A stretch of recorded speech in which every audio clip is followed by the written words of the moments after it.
And I say, hello, everybody. Back again. We're going to talk about observation and transpositioning part two. We're talking about observation and transpositioning on the last video. It's pretty much, we're talking about Schrodinger's catting yourself or Schrodinger's boxing yourself and sleep. So, like I said, we explained on the last video about and how it was forced upon me to understand the truth about transpositioning. Again, was very profound how reality around was manipulating every time or being manipulated every time that I slept and woke up. In transpositioning, there's been times that I've been asleep and I've played sleep music set up in my bedroom because he always, Shiva always explains about sound vibration. And this is what they can't stop talking about. It's just everything in this place is about vibration. So as you sleep, you need to really play something comfortable, something that they don't normally like gospel music or some sleep enchanting Celtic music. Um, I would sleep and wake up and stuff would be unplugged. I would wake and things would, I would be, I'd wake up in the middle of the night and things would be moved about or something purposely was turned off. So that's one thing. Now, defeating transpositioning, as explained on the last video, is as simple as like having a video camera watch you while you sleep. You can't have anybody watch you while you sleep. That's impractical. You're not going to ask your baby mama or your wife or your husband and watch you. Hey, husband, hey, wife, watch me while I sleep so I can stop transpositioning so I can actually stay a little bit healthier and stay grounded in this reality instead of jumping realities. That's not going to happen. So again, like how I got everything set up, I'm going to show you guys again. I have a baby monitor. Always watches me while I'm asleep, and I've had some of the best sleep I've had in years. I've I've I've slept so much better, um, knowing this, and things don't move about anymore. Um, my reality isn't messed with. My music stays on; it doesn't stay cut off or something's been unplugged. So everything's been in place. Even in my reality, everything's been in place. So we're going to continue about observation and transpositioning. Um, when I when Letkayev kept talking about my reality like everything's an observation, I didn't understand what he meant. It was when he would waken into my presence, he would just make me go out and get takeout all the time.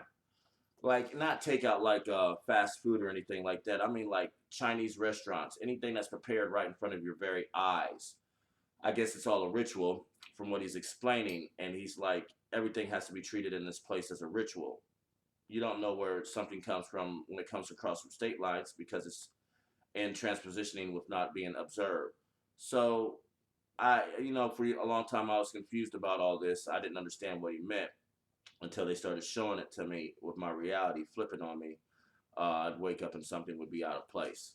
So, you know, for years I always used to blame this shit on ghosts. I used to blame it on demons. I used to blame it on, and this happened to all of us. We got to look into our past and like I remember when I went to sleep and then that one CD was gone or my keys has been moved or something has been moved. I'm going to blame it on a ghost or I'm going to blame it on because I was drunk the night before and I don't remember or I was high the night before and I don't remember. That's bullshit.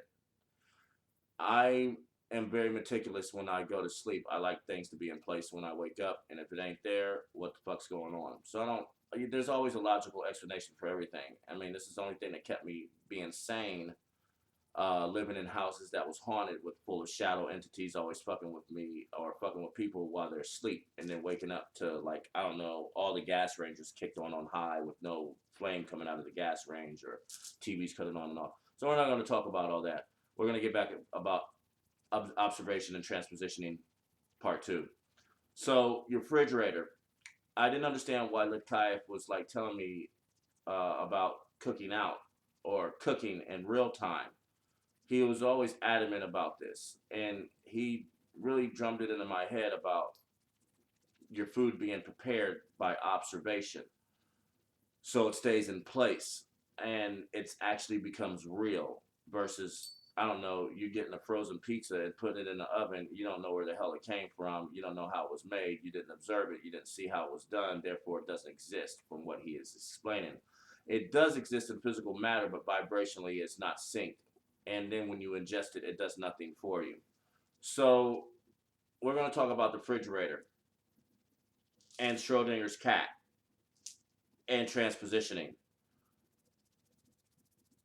If it is inside of something that is sealed up, is it there or isn't it? We don't know until we open up the box and observe for ourselves to see if it actually is there.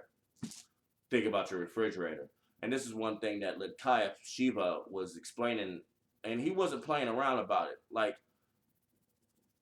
I couldn't eat food out of my refrigerator, and he would get pissed off. Like, hey, back in the day, food out the refrigerator? No, none of that. Food out the refrigerator now? Yeah. We had to do things to our refrigerator. And I don't have my bowl up here to show you, but I'm going to explain it in full detail. And when Kayak would take me to these New Age stores to buy stones, I don't know anything about stones, guys. I don't know anything about herbs or prakruta and anything like that. Now I feel like I'm a freaking Harry Potter alchemist making, I don't know what's going on. I'm freaking Full Metal Alchemist, and I don't know shit about alchemy. And he's got me on point, and the shit works. So things, items, and transposition and observation. When you go to sleep at night, you're jumping realities. So when you wake up in the next day, you go to your refrigerator, and your material matter that you paid for is still there, but it isn't. You just flip the reality, and you're just eating a copy of what it was. So how do you stop objects in your refrigerator from transpositioning? As soon as you close the door, does it exist or doesn't it? You don't know because you're not observing it. Your brain tells you, oh, I closed the refrigerator door. It's there. I paid for it. I went shopping yesterday. I know it's there. It's there. I opened it up. I see it. It ain't going nowhere. And I'm going to tell you guys right now, y'all guys got to think about Ghostbusters, because this is the best analogy he could come up with me when he was teaching me this. You got to think about Ghostbusters Part 1 with Dana's apartment. And when she opened up the refrigerator, there's another fucking dimensional space with a fucking demon gatekeeper. I don't know. He's saying it's not technically in that sense. But when you open up a refrigerator, where's your food at if you went to sleep the night before? And then on top of that, when you close the refrigerator, it's instant. It's instant. It ain't like you need to sleep for it. Once it's not being observed, it Schrodinger's cats itself out of this reality. So when you open it up, you're opening up a refrigerator that has something from universe 1A, and now you're eating something from universe 2Z. You don't do that. So he took me to this store, this New Age store, to buy some stones. He told me to buy about 15 to 17 smoky quartz. Put it into a glass dish. This is gonna sound crazy, but I guarantee you, my food it's been staying fresher longer. Everything in this refrigerator has been lasting longer than normal, which isn't normal. You know what I'm saying? But my shit's staying fresher normally. Not like baking soda. But baking soda is an example of keeping freshness inside of your refrigerator. So this technique that I'm gonna show you or teach you guys is pretty much to stop your food from transpositioning so it stays in the same reality when you stay in the same reality, so y'all guys ain't jumping from each other and you're eating material matter from another universe. So get a glass dish, put it on the top shelf on the back right, fill it up with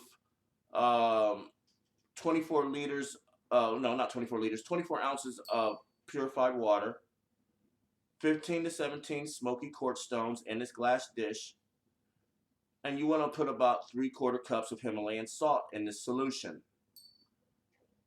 It takes about 15 minutes for it to work.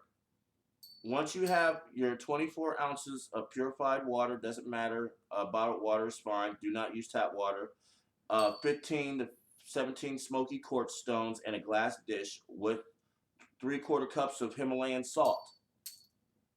You put that on your top back right of your refrigerator, and it lasts for about 15 days, and it stops your food from transpositioning. So your food actually vibrationally stays in sync, and it does not go nowhere, even though if you transposition, it still stays in the same reality. So the key is you got two factors you got to work with in your life: yourself from transpositioning and your food matter from transpositioning. pantries isn't an issue because it's all about elements. And he talks about elements a lot. Like the refrigerator gives off a false element of cold, which isn't natural. So that's what the Himalayan salts and the smoky quartz stones and the water inside the refrigerators for, to keep everything in place. So it doesn't move, it doesn't break down, it doesn't de-vibrationally sync out of synchronicity, so it works better for your body and it stays fresher for longer. And I mean to tell you guys, my shit stays fresh like at least a quarter longer than what it used to be on the expiration dates on everything. So I'm not saying, hey, go out there and spoil your shit, but 15 to 17 smoky quartz stones, 3/4 cups of Himalayan salt, and 24 ounces of purified water in a glass dish on your top shelf, back right of your refrigerator. And it lasts for 15 days. You have to do this every 15 days, twice a month. So that's observation and transpositioning. You can't afford to put a camera in your refrigerator so you can watch it all the time or have it hooked up, because that'd be another way of stopping shit from moving. It has to be observed. So even if you had a camera hooked up inside of your in your refrigerator and it projects to a video outside of the refrigerator and you can observe the food inside, you are good.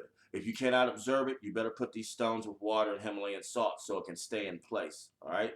Peace out, guys. We got much more to talk about. All right.